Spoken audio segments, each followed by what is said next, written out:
Bună, dragii mei, bine v-am găsit!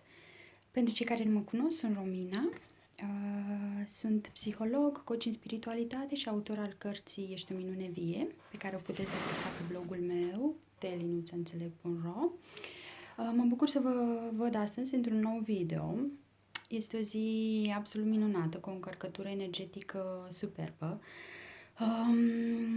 Din punct de vedere numerologic, astrologic, ce vreți voi, chiar și creștinesc, astăzi este Sfântul Mina. Este și ziua în care a fost băiatul meu botezat, așa că o grămadă de lucruri frumoase, o grămadă de energie pozitivă pentru mine astăzi. Așa că m-am gândit să fac ceva ce am în cap să fac de foarte mult timp. Mă gândeam să fac cartea Ești o minune vie în format audio, dar azi noapte am stat eu așa și m-am gândit, involuntar, și mi-a venit în cap că ce-mi place mie cel mai mult să fac, să citesc, da? Mi-a venit în cap să încep o rubrică nouă pe YouTube în care să vă citesc cărți și, bineînțeles, o să încep cu cartea mea, cu Ești o minune vie. Iar dacă sunteți interesați, dacă vă va plăcea, de ce nu o să continui și cu alte cărți. Ok? Așa că astăzi asta o să fac, o să citesc pentru voi. Cam o jumătate de oră, asta îmi doresc, să nu fac videourile prea lungi. Și aștept părerile voastre. Ok? Ok, o să începem acum. Ca și paranteză, cartea va fi în curând disponibilă și sub format paper și o voi printa. Așa că abia aștept. Până atunci am tableta în mână. 2 fără un sfert la mine acum. Ok, pentru încă o jumătate de oră voi fi aici cu voi. Da? Bun, să începem. Ești o minune vie. Dă-ți voie să te manifesti, de Romina Vărășteanu. Găsește un loc în mintea ta să te iubești pe tine, respectă-te și nu uita, ești o minune vie. Creat frumos pe din afară, profund în interior, să te cunoști ar fi benefic, îți spun, nu e ușor. Nu te opri să te asculți, corpul tău nu te minte, în exterior tu nu găsești răspunsuri definite. Iubește-te, spun din nou, compară-te doar tu cu tine, află varianta bună ta, ești o minune vie. Cuvânt înainte. Ți s-a dat totul când ai fost creat, la fel ca tuturor celorlalți. Cursul în miracole. Am amânat de mult să scriu deoarece mi-era teamă. Teamă de a nu fi apreciată, teamă de critică și judecată. Teamă de a-mi dezvălui viața. De multe ori în mintea mea îmi spuneam, te apuci tu de scris, cine ești tu de crezi că meriți să fii citită? Sunt atâția oameni geniali care au ceva de spus sau un mesaj de transmit. Lasă-i pe ei să o facă. Astfel de lucruri mi spuneam în vremea în care uitasem să am încredere în mine, uitasem cine sunt și îmi lăsam mintea să-mi pună tot felul de piedici. Mă plimbam ca o cârpă prin viața mea și uitasem valoarea pe care ea o are.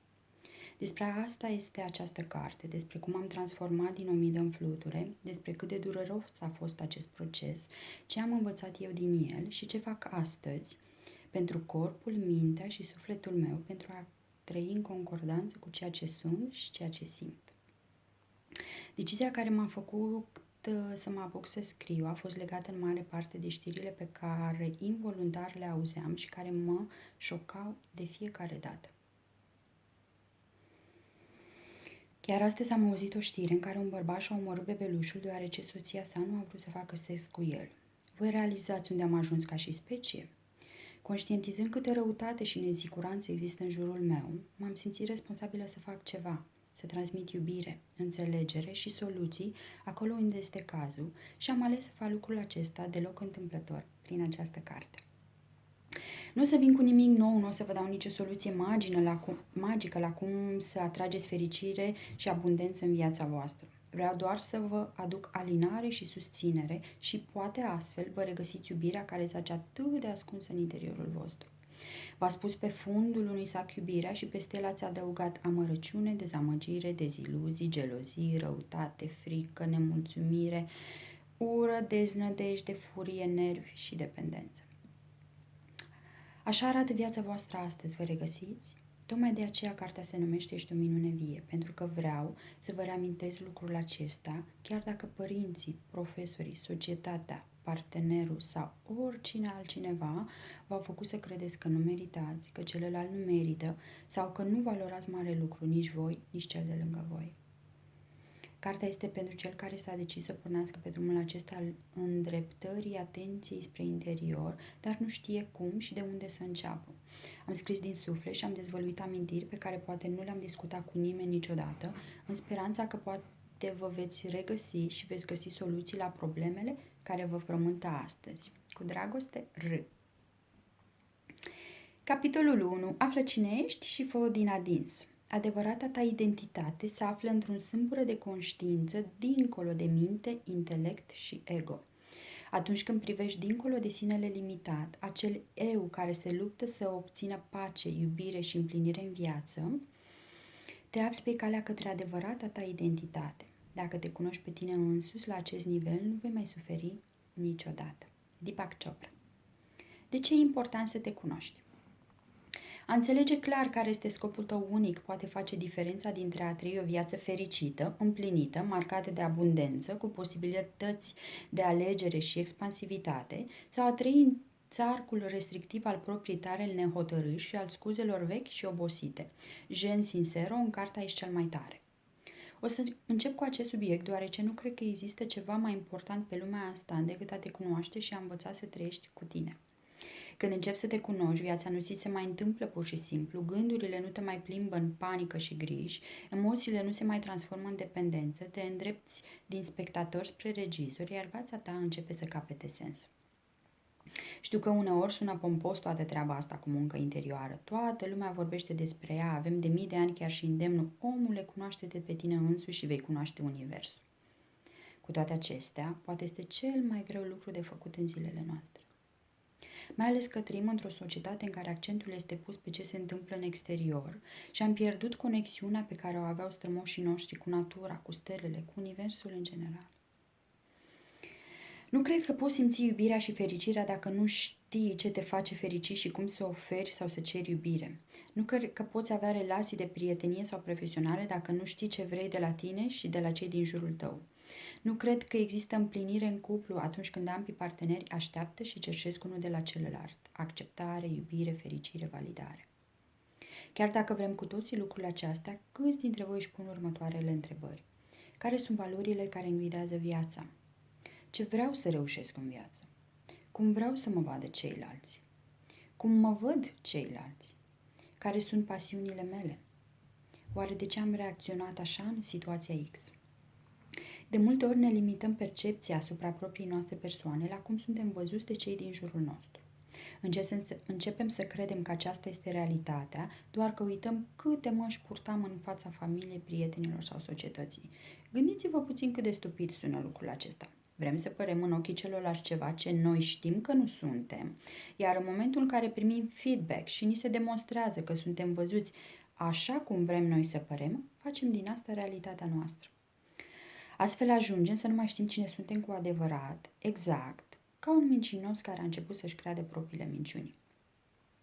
Aduceți-vă aminte cum erați ca și copil, încercați să vă amintiți primele lucruri despre voi, cum reacționați la mediul înconjurător, ce vă bucura, ce vă făcea să râdeți, cum simțeați fericirea, cu ce vă plăcea să vă jucați. Acum gândiți-vă dacă vă vedeți și astăzi la fel. Vă garantez că nu. Percepția voastră despre voi s-a pierdut undeva între cotidian și părerea celor din jur. Eu am început să descoper cine sunt cu adevărat acum 7 ani de zile, când m-am apucat de dezvoltare personală. Până atunci fusesem atât de absent în viața mea, încât și astăzi mă gândesc cum puteam trăi în felul acesta. Trăiam pentru și în conformitate cu ce îmi cerau ceilalți. Doar supraviețuiam, mă luptam să treacă zilele, așteptând, habar n-am ce. Bineînțeles că umpleam golul interior cu tot ce mi era accesibil în exterior. Până să pornesc pe această cale a descoperirii de sine, eram plină de frici, temătoare în fața viitorului, geloasă, posesivă, nervoasă și irascibilă. Eram într-o relație toxică care nu mă împlinea, judecam părinții și societatea pentru tot ceea ce mi se întâmpla și mi se întâmplase. Pe plan profesional nu eram împlinită, iar fericirea o accesam din când în când prin lucruri exterioare. Doamne, cât eram de naivă! Universul mi l-a scos în cale pe Pera Novakovici prin blogul Personalitatea Alfa. A început să-l citesc și ulterior tot ceea ce recomanda el. Vorbele lui mi-au călăzit sufletul pierdut și mi-au redat libertatea. Love you, Bera. Primul lucru pe care l-am învățat a fost că eu sunt singura responsabilă de viață pe care o trăiesc în momentul de față. Am pus punct la tot ce însemna relații toxice și anturaj. Mi-am recăpătat încrederea în mine și în univers și mi-am adus aminte de vorbele pe care mi le-a spus mama când eram mică. Romina, vei fi pentru cei mai puțin fericiți, o speranță.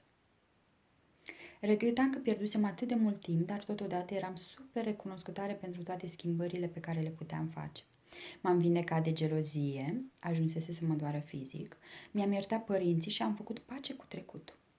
Am lucrat mult să-mi recapăt inteligența emoțională, am început să fiu creativă, să mă joc, să resimt bucuria copilului din mine. Am început să fac sport, să renunț la carne și mă simțeam atât de bine încât mergeam pe stradă și miroseam trandafiri. Abia atunci am înțeles ce voiau să spună maestrii spirituali prin vorbele fericirea vine din interior. Am început să meditez, iar acest proces cred că a scos din mine cea mai multă suferință. Când l-am început, cred că de o săptămână am plâns în continuu. Nu știam de unde iese atâta durere. Am simțit cum mă vine de frică și toxicitate, simțeam cum se înlătură tot răul din viața mea. Cu toate acestea, cea mai mare realizare a fost când am început să îmbrățișez copilul din mine, să mă privesc cu compasiune și fără să judec, deși știți deja că eram maestră la a face contrariu. Am suferit atât de mult că mi-am dat seama cât de mult rău îmi făcuse și cum uitasem să mă iubesc. Mi-am promis în acel moment că voi avea grijă de mine și că nu voi mai lăsa pe nimeni să-mi știrbească sufletul. Tot procesul acesta a durat vreo 2 ani de zile. În niciun caz nu s-a întâmplat peste noapte. A fost dureros, am fost neînțeleasă, am căutat multe răspunsuri, dar am meritat fiecare secundă petrecută în lacrimi și introspecție. Nu am avut pe nimeni în tot acest timp, nu am avut familie, prieten, partener, terapeut sau maestri spirituali. Nu pentru că ei nu existau în viața mea, pur și simplu pentru că am ales să nu împărtășesc experiențele prin care trec.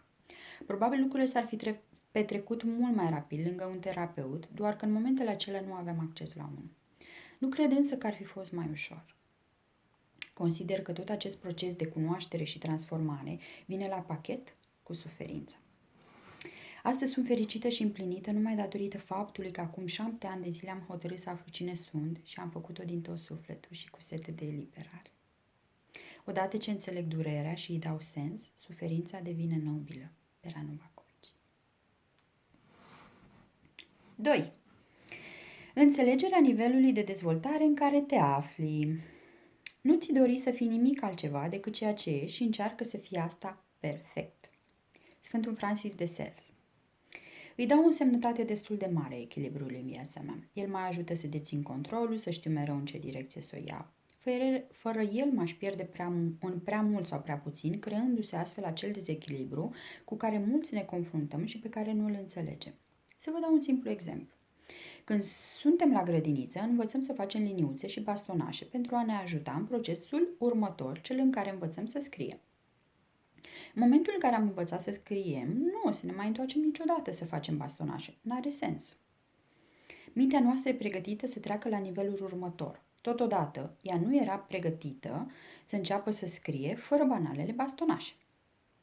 Știu că sună pueril, dar gândiți-vă dacă în viață se întâmplă mereu la fel, dacă viața își urmează cursul firesc sau uneori o grăbim sau rămânem blocați în trecut. Mi-aduc aminte că în primul an de facultate m-am angajat la o firmă de consultanță financiară. Circumstanțele și calitățile mele m-au făcut să promovez foarte repede. După primul an devenisem manager, iar după încă un an agency manager. Persoanele pe care le coordonam aveau între 20 și 60 de ani. Nu spun că nu meritam aceste poziții sau că nu eram suficient de pregătită, spun doar că mintea mea nu era pregătită pentru aceste etape și ulterior am clacat. Dacă cineva m-ar fi învățat în acele momente să iau lucrurile mai ușor, să zăbovesc mai mult într-o etapă, probabil că mintea mea ar fi îmbrățișat mult mai ușor toate aceste schimbări. Partea asta a fost că intuiția îmi spunea mereu că ceva nu este în regulă, că poate mai am nevoie să mai fiu copil puțin. Bineînțeles că nu am ascultat-o, m-am luptat cu stresul și cu convingerile mele adânc ascunse în interior și am mers mai departe, orbită de statut, putere, relații, bani. Până când am pierdut controlul și am renunțat la tot. Nu regret nimic, am învățat o grămadă din experiențele mele, experiențe care m-au ajutat și ulterior, plus că CV-ul meu arată foarte bine, dar cu experiența acumulată până la 24 de ani. Mi-ar fi plăcut totuși să învăț lucrurile astea printr-o cale mai ușoară, cale în care intuiția mea și vocea interioară să fie în echilibru cu deciziile pe care le iau. Se spune că odată la 7 ani progresezi pe treptele conștiinței. Așa se numesc aceste etape, trepte sau niveluri ale conștiinței. Lași trecutul în urmă pentru a da voie să se nască noi părți din tine care te vor ajuta în etapa următoare a existenței tale. Total întâmplător și întregul corp se regenerează totodată la 7 ani. Astăzi scriu această carte și simt că pornesc într-o nouă etapă a vieții mele. Încă de la începutul anului am simțit că ceva trebuie să se întâmple. Am avut multe stări lăuntrice pe care nu le înțelegeam, care mă făceau să caut răspunsul la întrebări care nici măcar nu existau. M-am întrebat și măcinat, dar m-am rugat ca universul să-mi ofere o perspectivă, o cale nouă pe care să o urmez, iar răspunsurile nu au întârziat să apară. Vă recunosc că mi-a fost teamă să trăiesc din nou cu acel zbuciun în suflet, dar nu mi-am pierdut niciodată credința că universul are un plan pentru mine. În urmă cu alți 7 ani am descoperit dezvoltarea personală și v-am spus prin ce transformări am trecut. În urmă cu alți 6 ani am renunțat la faimă și poziție socială și am plecat în altă țară în căutare de habar nu aveam ce. Iar în urmă cu alți 6-7 ani m-am decis să studiez psihologia și n-aș fi putut să iau o decizie mai bună. Chiar sunt de părere că funcționează treaba asta cu din 7 în 7 ani. Poate nu sunt 7, poate sunt 4, poate sunt 6, dar cu siguranță va fi necesar să treceți prin astfel de etape pentru o dezvoltare ulterioară, de orice natură ar fi ea. Important este să vă ascultați inima când vă spune că e nevoie de o schimbare. Nu vă împotriviți, fie că simțiți că mergeți înainte sau dați înapoi. Echilibrul își caută prezența în viața voastră. Lăsați-l să se cuipărească. Nu țineți cu dinții de ceea ce sunteți sau faceți acum. Permiteți noului să intre în sufletul vostru, chiar dacă este înfricoșător și nepalpabil. Dacă simțiți că sunteți într-o astfel de etapă, stați 20 de minute singuri, într-un mediu relaxat, cu o muzică relaxantă și ascultați-vă interiorul, intuiția, Dumnezeul din voi, pe cine vreți voi, dar nu vă opriți din a asculta și vă garantez că răspunsurile vor veni. Pentru că viața înseamnă creștere și dezvoltare. Dacă stați blocați în trecut, relații, atașamente, lucrul acesta nu se va materializa. Dați-vă voie să fiți și să deveniți ceea ce e oportun pentru voi în acest moment, pentru că acum este singurul moment care contează. O să bea puțin apă. 3. Asumați în întregime responsabilitatea. Nu putem soluționa problemele vieții dacă nu le soluționăm. Mr. Scott Peck. Vă spuneam că primul lucru pe care l-am înțeles când mi-am întors privirea asupra mea a fost că sunt singura persoană responsabilă pentru ceea ce trăiesc în momentul de față și pentru toate situațiile și persoanele pe care le-am atras în viața mea. A fost foarte eliberator acel moment și inspirațional. De ce? Pentru că mi-am dat seama că în fiecare situație în care mă aflam, eu puteam să controlez ce aleg să fac. Știam că fiecare moment vine să-mi arate ceva și să mă facă să mai înțeleg ceva despre mine. Nu-mi rămânea decât să le primesc cu brațele deschise, fie ele situații bune sau rele, pentru că știam că eu sunt singura care poate controla cum reacționez la ele. Când dai vina pe societate, pe Dumnezeu, pe soție, pe copii, pe părinți, pe soartă, în acel moment pierzi controlul asupra vieții tale. Devii o marionetă în propria ta viață. Îi lași pe alții să ia decizii în locul tău, să spună ce să faci, să te coordoneze în mod repetat, repet, ca pe o marionetă. Iar apoi spui ceva de genul, așa a vrut Dumnezeu. Trezește-te, te rog. Dezvoi o secundă să vezi cât de penibil sună toată treaba asta. Nu Dumnezeu, nu soarta, nu norocul te-a adus în situația de față, ci tu, prin acțiuni și gânduri repetate în fiecare zi. Încetează să te mai plângi și să te vecărești. Acceptă că ai făcut niște greșeli, că nu ai știut, că ți-a fost teamă, că așa ți s-a cerut. Vezi ce ai putut să înveți din ele și mergi mai departe în călătoria asta în care îți vei iei viața în propriile mâini. Asumă-ți responsabilitate pentru ceea ce ești și pentru ceea ce faci, fără să-i mai consideri vinovați pe ceilalți. Fă greșeli, riscă, dar fără tu, asumat, doar așa vei progresa și vei învăța din ele. Gândește-te că ai ajuns la finalul vieții. Cum vrei să te vezi? Ca pe o persoană care și-a trăit viața așa cum și-a dorit, cu bune, cu rele, sau ca o persoană care are regrete că i-a lăsat pe ceilalți să-i decide soarta? Eu personal nu vreau să mă întâlnesc cu regretul pe patul de moarte. Tu? Da, știu, părinții nu au știut să-ți ofere dragostea și înțelegerea de care aveai nevoie. Treci peste, mergi mai departe. Oferă-ți tu astăzi ceea ce ei nu au știut să-ți ofere. Și acum pe bună dreptate. De unde să știe? Citește despre traume, despre iubirea de sine, încearcă să vindeci golul acela interior pe care îl simți și mergi mai departe. Nu sta blocat într-un trecut mizerabil în speranța că viitorul va fi mai blând, pentru că îți garantez că nu va fi. Lasă victima din tine deoparte și fă loc măreției. Doar atunci când smulgi totul de la rădăcină, ea va apărea. Ai atât de multe resurse, totul stă în dorința de a acționa. Da, știu, partenera te seacă de energie, nu te înțelege, trăiți în coșmar. Din nou, nu este vina ei sau a lui. Este doar vina ta că stai într-o relație care nu te mai plinește. Cine a ales partenerul cu care ești astăzi? Tu, nu-i așa? E vina ta că ai lăsat satanii să treacă fără să faci nimic, că ai ascuns mizeria puțin câte puțin sub preș, iar acum este prea greu, dar nu imposibil, să mai faci ceva. Da, știu, societatea nu îți oferă nimic, guvernul nu trimite pe nimeni să-ți dea zăpada din fața casei, totul se întâmplă împotriva voastră. Știu toate lucrurile astea, dar cine v-a spus că viața nu trebuie să fie așa? Cine v-a spus că ceilalți trebuie să vă împlinească, să vă iubească, să vă dea tot ce aveți nevoie? Cine v-a spus că viața trebuie să fie ușoară?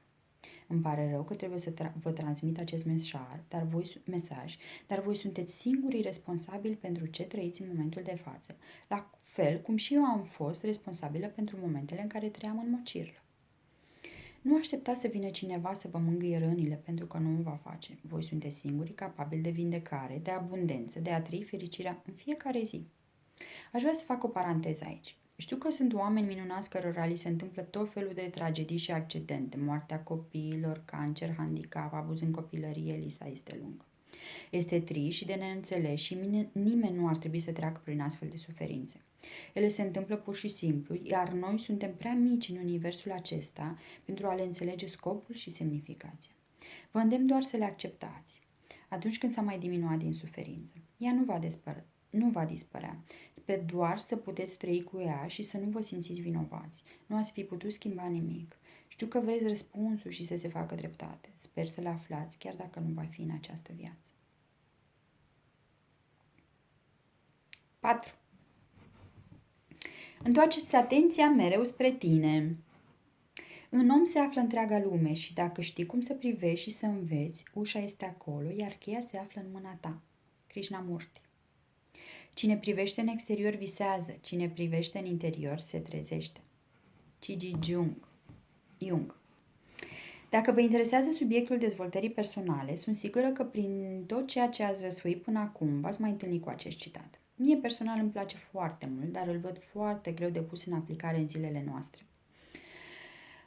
Spun asta pentru că suntem bombardați cu informații, produse, activități, încât atunci când avem o problemă de orice natură, primul lucru pe care îl facem este să apelăm imediat la exterior pentru soluționarea ei.